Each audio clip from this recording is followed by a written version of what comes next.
नमस्कार, मैं नेहा जैन ललितपुर उत्तर प्रदेश से बदलाव मंच द्वारा आयोजित साप्ताहिक प्रतियोगिता सितंबर 2020 जिसका विषय है शिक्षक और लॉकडाउन।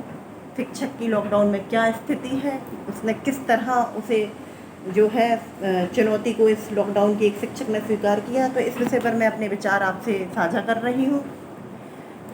शिक्षक चाहे प्राइवेट विद्यालय का हो या सरकारी विद्यालय का, दोनों ही कर्तव्यनिष्ठा के साथ अपने कार्य को, अपने विद्यार्थी के जीवन को तराशने का, ज्ञान देने का, संवारने का और भविष्य सृजन का काम बाखूबी करते हैं। और लॉकडाउन में भी दोनों शिक्षकों ने, प्राइवेट और सरकारी, ऑनलाइन शिक्षण द्वारा अपने इस कार्य को बाखूबी निभाया है। जहां सरकारी अध्यापक को असुविधा हुई क्योंकि वो जिस वर्ग को पढ़ाता है, जिन बच्चों को, वहां उनके माता पिता भी अशिक्षित हैं और शिक्षा के प्रति जागरूकता भी नहीं है। साथ ही उनकी आर्थिक स्थिति इतनी नहीं है कि वो इतना मोबाइल डाटा रोज़ रिचार्ज कर पाते, क्योंकि उनके घर में तो लॉकडाउन में और हालात ख़राब थे, क्योंकि उनके जो पिता हैं या घर के बड़े लोग हैं या जो रोज़गार करते हैं वो शहरों में करते हैं और लॉकडाउन में शहरों से वो पलायन करके गांव आ गए। इस स्थिति में उनके पास कोई भी पैसा या वो नहीं था जिससे वो आगे अपना जीवन यापन कर पाते। मजदूरों की, किसान वर्ग की जो आर्थिक स्थिति लॉकडाउन में रही वो मरने के समान रही, क्योंकि उनके पास आय का कोई स्रोत या जरिया नहीं था, ना ही उनकी किसी तरह की शहर में जिनके उन्होंने बड़ी बड़ी इमारतें बनाई या ऑफिस बनाए या किसी भी पूंजीपति ने कोई मदद भी नहीं की। उस स्थिति में उन्हें अपने बच्चे को पढ़ाना ऑनलाइन और उसका मोबाइल डाटा रोज़ रिचार्ज कराना नेट पैक, ये बिल्कुल एक असंभव और बड़ी अजीब सी बात है। सरकार को इस ओर ध्यान देना चाहिए था कि एक वर्ग जो इतना गरीब है और लॉकडाउन ने जिसकी पूरी तरह कमर तोड़ दी, वो कैसे रोज़ डाटा पैक, मोबाइल डाटा करा सकता है, जबकि उनके खुद के घर में आटा भी नहीं था। सरकार इस बात को भली भांति जानती है, फिर भी ये बड़ा शर्मनाक और एक हास्यपूर्ण सरकार का कदम था ग्रामीण क्षेत्र के बच्चों को ऑनलाइन शिक्षण के द्वारा सरकारी अध्यापक पर दबाव बनाना। और एक दो बच्चे जो गांव में चलो सही आर्थिक स्थिति के थे, संपन्न थे, उन्होंने भी, उनके माता पिता भी जो थे वो शिक्षा के प्रति जागरूक नहीं थे। जब एक शिक्षक उन्हें ऑनलाइन पढ़ाता था तो वो उल्टा उसे वीडियो और जोक्स और गाने भेजने लगते थे। वो समझते ही नहीं थे क्योंकि माता पिता वहाँ जागरूक नहीं है। बजाय इसके कि शहर में जब एक प्राइवेट टीचर बच्चों को पढ़ाता है तो वहाँ जो वर्ग होता है वो शिक्षित होता है और उस बच्चे के माता पिता भी बहुत जागरूक होते हैं। वो ऑनलाइन शिक्षण के टाइम खुद साथ में बच्चे के बैठते हैं, मौजूद रहते हैं, उसके जो उसे वर्क दिया जा रहा है ऑनलाइन उस पर नज़र रखते हैं। तो ये प्राइवेट शिक्षक के लिए तो आसान था, पर सरकारी शिक्षक के लिए बहुत कठिन था।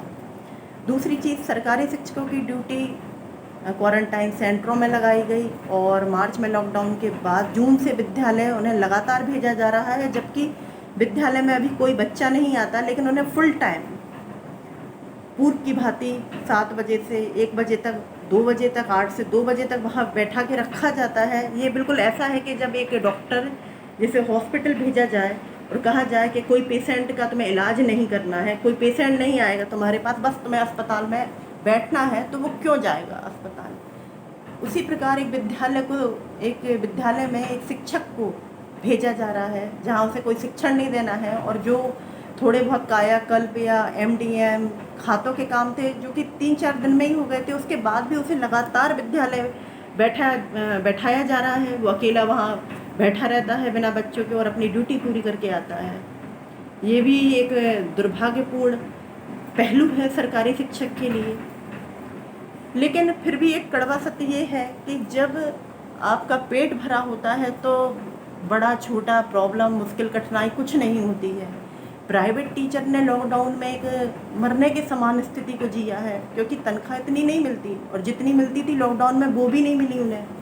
उन्होंने कैसा अपना जीवन यापन किया, अपने परिवार का निर्वाह किया, जबकि सरकार द्वारा भी इस दिशा में कोई आदेश नहीं दिया गया व्यक्तिगत जो विद्यालय हैं प्राइवेट, उनके संस्थानों को, उनके प्रबंधकों को, कि वो किसी तरीके से इनकी तनख्वाह इन्हें प्रदान करें, जो कि बड़ा शर्मनाक है।